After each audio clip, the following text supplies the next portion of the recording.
Hello, my dear friends. How are you? I hope you are fine. Welcome to my channel, Law Scholars and Legal Issues. I am Advocate Vanita. I am presenting here again with another important topic that is related to Limitation Act. In the last previous class of Limitation Act, we have already discussed about continuing breach of contract. In today's lecture, we will further start section 23 that is related to suit for compensation for acts not actionable without special damage. कहने का मतलब है कि आप compensation का suit file नहीं करोगे उन सेंस में जहां पर एक्शनेबल नहीं होगा, वो आप एक्शन नहीं ले सकते जब तक कि स्पेशल डैमेज सॉरी उसके रिगार्डिंग ना हुआ हो। स्पेशल डैमेज का क्या मतलब है? स्पेशल डैमेज का मतलब है कि स्पेशल इंजरी।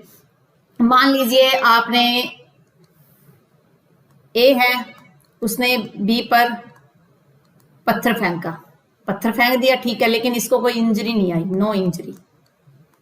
जब कोई इंजरी नहीं है तो कोई भी स्पेशल डैमेज नहीं होगा, ये बात कहना चाह रहा है ये, ठीक है। तो ये इसका मेन क्रक्स है। In the case of suit for compensation, कहां बात हो रही है? सूट फॉर कंपनसेशन की बात हो रही है यहां पर। फॉर एन एक्ट, एक ऐसे एक्ट के लिए which does not give rise to a cause of action, जिससे कोई भी कॉज ऑफ एक्शन पैदा नहीं होगा जब तक कि अनलेस, जब तक कि some specific injury actually results, कब कोई स्पेशल इंजरी जो है स्पेसिफिक इंजरी ना हो।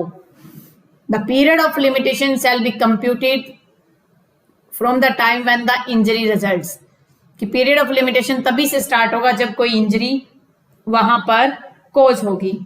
तो एक्चुअली जब हम बात करते हैं स्पेसिफिक डैमेज की, स्पेशल डैमेज की, when we talk about special damage, normal चीज है, इसके अंदर नॉर्मल समझने वाली बात है। इसमें क्या है? स्पेशल डैमेज मतलब स्पेसिफिक एक्ट हो, पहले तो उसके अंदर स्पेसिफिक एक्ट होना चाहिए।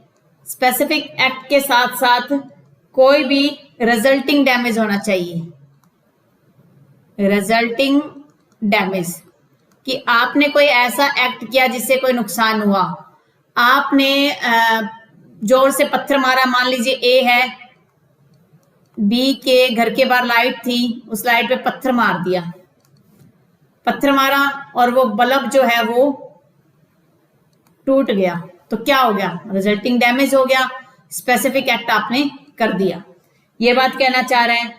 फिर कह रहा है कि जो भी लॉ है वो तभी चलेगा, जो ये लॉ हमारा है सेक्शन 23 जो बात कर रहा है, जब प्लेंटिफ जो है उसको लॉस होना चाहिए। अगर जो सूट फाइल कर रहा है उसको लॉस होना चाहिए। प्लेंटिफ मस्ट हैव लॉस, उसको लॉस होना चाहिए या इंजरी होनी चाहिए, इनकी कुछ तो हार्मफुल होना चाहिए ना, जिससे उसको दिक्कत हुई हो। जब तक ऐसा कुछ घटित नहीं होगा तब तक वो वहां किसी भी प्रकार का क्लेम नहीं कर पाएगा, ये बात कर रहा है सेक्शन 23 पे। एग्जाम्पल देख लेते हैं हम। अगर हम एग्जाम्पल की बात करें, if we talk about the example, मान लीजिए ये एक लैंड है, इसमें एक लेयर ये है लेयर फर्स्ट, इसमें एक लेयर है सेकंड। 2 पर्सन है ए एंड बी, उन्होंने क्या किया? कॉन्टेक्ट की लिया। ए ने लेयर ए का कॉन्टेक्ट लिया और बी ने लेयर 2 का कॉन्टेक्ट लिया। कह रहा दोनों एक दूसरे की उसमें कोई भी इंजरी नहीं करेंगे, एक दूसरे में कोई समस्या खड़ी नहीं करेंगे। ये तो क्या था? सरफेस है, और ये वाला क्या है? सबसोइल है। अब मान लीजिए सरफेस पे कुछ ऐसी एक्टिविटी की गई जिसकी वजह से इस सोइल में ये धस गया, कोई व्यक्ति है उसका पैर धस गया या वो सरफेस है वो इसी के अंदर समाहित हो गया।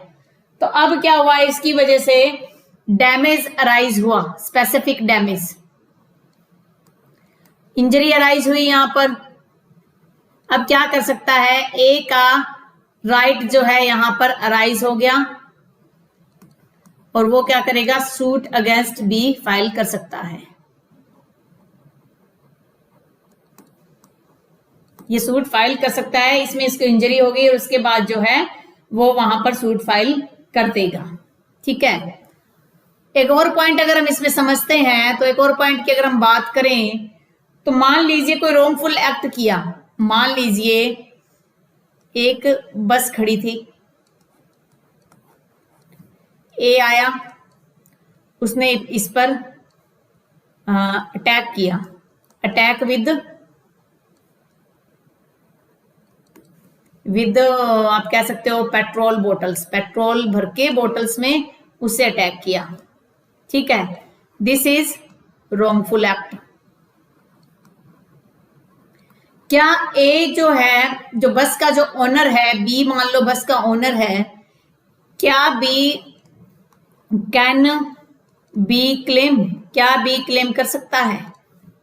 Hair is no specific damage, here is no specific damage, कोई डैमेज नहीं हुआ है। जब कोई स्पेसिफिक डैमेज नहीं हुआ तो बी जो है can not claim, B can not claim, B यहां पे क्लेम नहीं कर सकता। बट इसी को हम दूसरे तरीके से समझते हैं। बट मान लीजिए कार है, हम इस कार की, ये कार है हमारी एर्टिगा गाड़ी है ये, ठीक है। बी इसका क्या है? ओनर है। ए आता है यहां पर, ए क्या करता है? पिंस द टायर, ठीक है, टायर में काफी पिंस लगा देता है, पिंस बोला है मैंने, पिंस द टायर। अब इस कार का tyre has punctured, tyre puncture हो चुकी है। बी हैज इंजरी, इंजरी किस बेस पे? अगर टायर पंचर को ठीक करवाता है तो उसको लॉस होगा। हेयर बी कैन क्लेम, यहां बी जो है क्लेम कर सकता है, ठीक है। तो यही बात कह रहा है कि मान लीजिए कोई व्यक्ति ऐसा रॉन्गफुल एक्ट कर रहा है और उसके हार्मफुल कंसिक्वेंसेस भी हो गए, डैमेजेस भी हो गए। हार्मफुल कंसिक्वेंसेस तो हम आईपीसी के सेंस में समझेंगे, लेकिन कुछ डैमेजेस भी हो गए हैं, कुछ इंजरी भी हो गए हैं, तब तो दो चीजें इंपॉर्टेंट है। द फर्स्ट इज इंग्रेडिएंट्स क्या होंगे इसके एसेंशियल्स में अगर हम समझें, the first one is wrongful act, wrongful act होना चाहिए, और सेकंड इज इंजरी होनी चाहिए, ठीक है। एक और एग्जांपल ले लीजिए हैं, A throw acid on B, B के फेस पे एसिड फेंकता है, ठीक है, जिससे क्या है? लॉस टू बीज आई, आई लॉस हो जाएगी। तो यहां क्या है? स्पेसिफिक डैमेज है यहां पर, ठीक है, स्पेसिफिक डैमेज यहां पर ये है। देखिए अगर लॉस टू बीज है, एसिड अटैक जो है वो आईपीसी में, एसिड अटैक जो है वो आईपीसी में क्या है? एक उसका कोज ऑफ एक्शन वहीं से अराइज हो जाता है, तो it is not specific damage.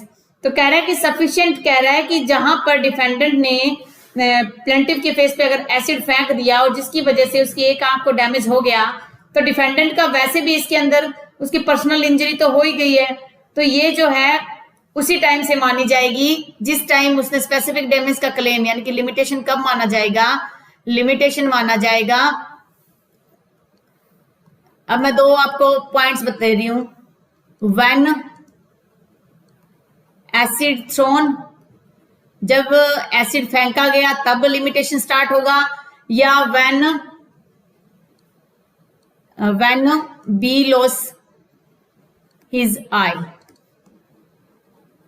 Acid फेंका गया, अटेम्प्ट है ये आईपीसी के सेंस में, बट टाइम कहां से स्टार्ट होगा? लिमिटेशन स्टार्ट, लिमिटेशन ये कंपनसेशन की बात कर रहा है, स्टार्ट्स फॉर कंपनसेशन, कंपनसेशन के लिए जो लिमिटेशन स्टार्ट होगा ना, कंपनसेशन किस चीज का मांगेगा? कि उसकी आंख हो गई है, खत्म हो गई, उसका डैमेज मिले, उसका कंपनसेशन उसको दिया जाना चाहिए।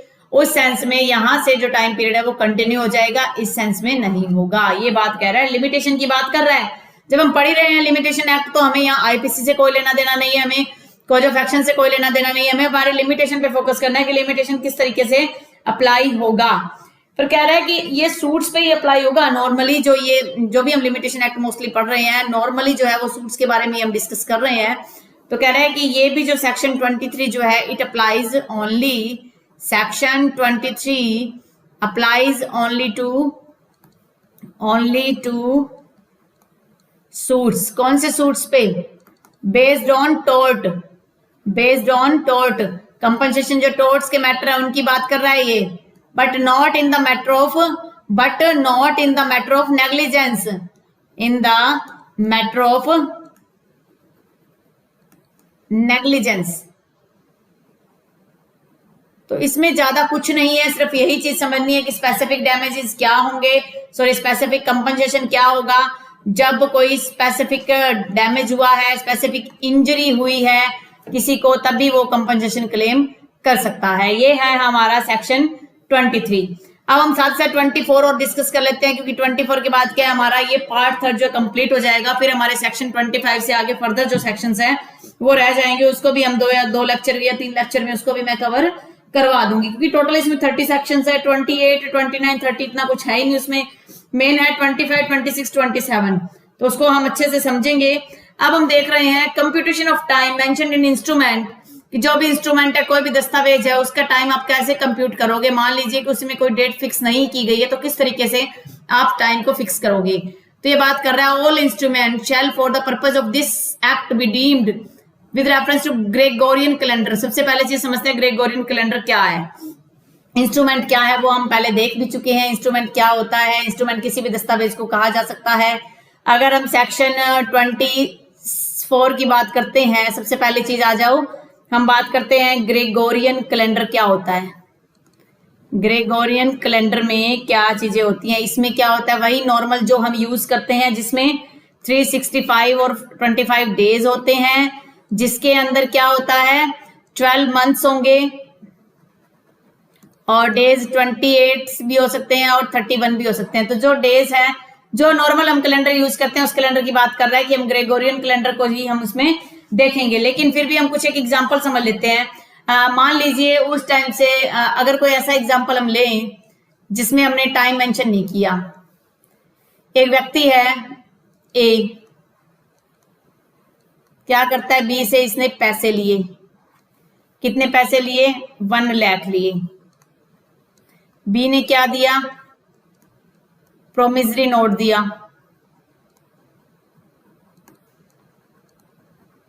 प्रोमिसरी नोट दिया। टाइम कितना दिया? 4 मंथ का टाइम दिया। अब इस जो 4 मंथ टाइम को जब हम कंप्यूट करेंगे डे वाइज, तो हम डे वाइज ग्रेगोरियन कैलेंडर को कंप्यूट करेंगे। डे वाइज हम किस कैलेंडर का यूज करेंगे? ग्रेगोरियन का। अगर 1 ईयर का टाइम पीरियड होता तब भी हम उसको ग्रेगोरियन देखते, 2 मंथ का टाइम होता तब भी हम ग्रेगोरियन कैलेंडर देखते। कहने का मतलब है जो हमारा नॉर्मल कैलेंडर होता है, नॉर्मल कैलेंडर कौन सा होता है?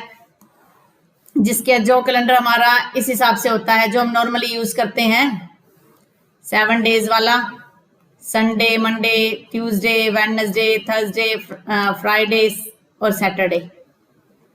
जैसे 1, 2, 3, 4, 5, 6, 7, 8, 9, 10, 11, 12, 13, 14, 15, 16, 17, 18, 19, 20। इस टाइप से हम जो करते हैं ना कैलेंडर यूज, उसी को ही ग्रेगोरियन कैलेंडर कहा जाता है।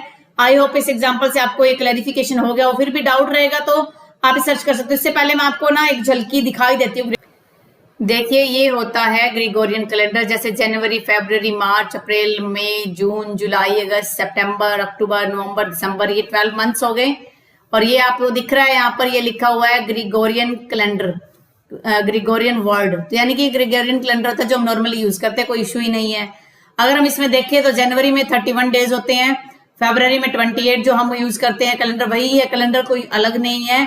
सिर्फ ग्रेगोरियन वर्ड यूज करने से हम कई बार एग्जाम में कंफ्यूज हो जाते हैं, तो हमें वो कंफ्यूजन नहीं रखना, तो वो कंफ्यूजन हमें दूर कर लेना चाहिए। हो सकता है आप में से कुछ स्टूडेंट्स ये वीडियो देख रहे हैं, उनको लगता होगा मैडम अब ये क्या आप ग्रेगोरियन कैलेंडर हमें दिखा रहे हो, क्या हमें पता नहीं है? आपको पता होगा, आपको सब पता होगा, लेकिन कई बार क्या है हम कंफ्यूज हो जाते हैं what is Gregorian calendar. Mind में डिस्टर्ब हो जाता है कई बार, तो हमें नहीं आइडिया लगता, लेकिन अब हमें माइंड में रहेगा कि जो कैलेंडर यूज करते हैं उसे ग्रिगोरियन कैलेंडर ही बोला जाता है। आई होप आपको आज का वीडियो अच्छा लगा। अगर आपको आज का वीडियो अच्छा लगा है तो आप मेरे वीडियो को लाइक कीजिए। अगर आप मेरे चैनल पे न्यू और फर्स्ट टाइम इस वीडियो को देख रहे हो तो मैं आपसे रिक्वेस्ट करती हूँ कि आप मेरे चैनल को सब्सक्राइब कर लीजिए और बेल आइकन पर क्लिक कर दीजिए, जिससे फर्दर जैसे ही वीडियो अपलोड हो तो उसकी जैसे ही नोटिफिकेशन आए सबसे पहले आपको उसकी सूचना मिल जाए। कोरोना के इस पीरियड में आप अपना, अपने फैमिली मेंबर्स का, अपने नेबरहुड का ध्यान रखिए। Stay home, stay safe, stay healthy. Thank you for watching. Have a nice day.